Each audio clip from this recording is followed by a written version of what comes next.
A vast majority of my life has been spent believing in even the truest of loves. Even as a young girl, I would dream of finding my very own Prince Charming, who would dashingly sweep me off of my feet into his strong arms as romantic music somehow magically played in the background.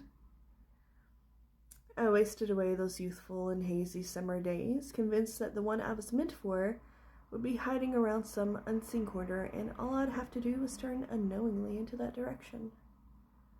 Growing up on movies and books to where the lead would never fail to secure their lovely eternity did nothing more than allow my overactive imagination to dream up an innumerable amount of scenarios. Scenarios in which I would discover my forever in the twinkle of a stranger's eyes or in the dimple of their crooked smile. I would play games of MASH with my best girlfriends and squeal in delight when my crush's name would be chosen, even if we had 22 kids and lived in a shack. After all, what was a shack compared to the throes of love in the eyes of a besotted and silly teenage girl? I had so many different plans laid out over the course of my life for love, children, houses, and more. These changes were a constant rotation of hopeless romantic fantasies, not hindered or bogged down by the realities of humanity. At one point in my life, I even created a picturesque Pinterest wedding board that held hundreds of ideas for my perfect wedding. Everything from strings of light to different rings and venues were longingly pinned for future reference. 3. That is the number of children that I wanted. A boy, a girl, and then another boy. I longed for the love, the family, the home, white picket fence, soccer mom situation. Over the years, I have discovered that fairy tales do not exist for the whole of humanity. That not every person discovers their soulmate, their forever, their red faded string. And I never thought that I might belong to that category of people. However, years of relationships down the drain, one short but still failed marriage, and a few awkward and weird dates later, and I find myself wondering that exact thought.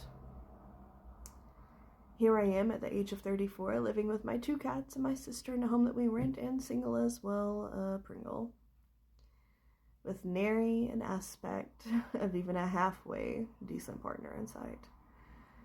Even my texture is dry as Death Valley, which must be the most appropriate term for my dating life that I've discovered thus far, as the potential comes in, and then it withers and dies, leaving me even more parched and desolate than before.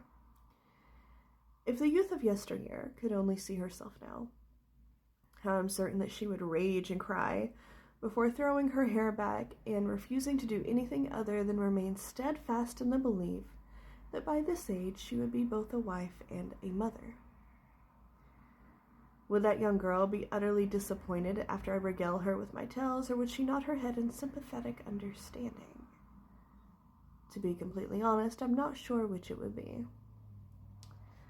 These days, I often find myself to be quite disgusted with the dating scene, seeing as though most people seem to be looking only for hookups rather than a long life commitment, or, if you believe in multiple lives like myself, a multi-life commitment. With moving to a different state, I thought that perhaps the dating pool would open up somewhat. Still, I find myself to be just as pointed here as I was there. No matter how I feel towards dating or the current state of the dating scene, a large part of my soul still yearns to believe in the existence of soulmates. I personally even believe that I am connected to my soulmate through a past life, and I've gone through many past life regressions to discover our history. Sometimes I feel as though I will never meet my destined person, and I cry myself to sleep at night. Other times I write long poems of love and longing into a journal that I write letters to my soulmate in. But how do I begin to connect those two feelings?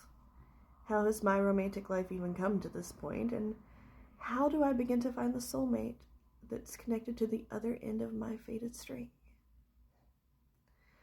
Well, this is my story of love, loss, lust, tears, and past life memories and soulmates.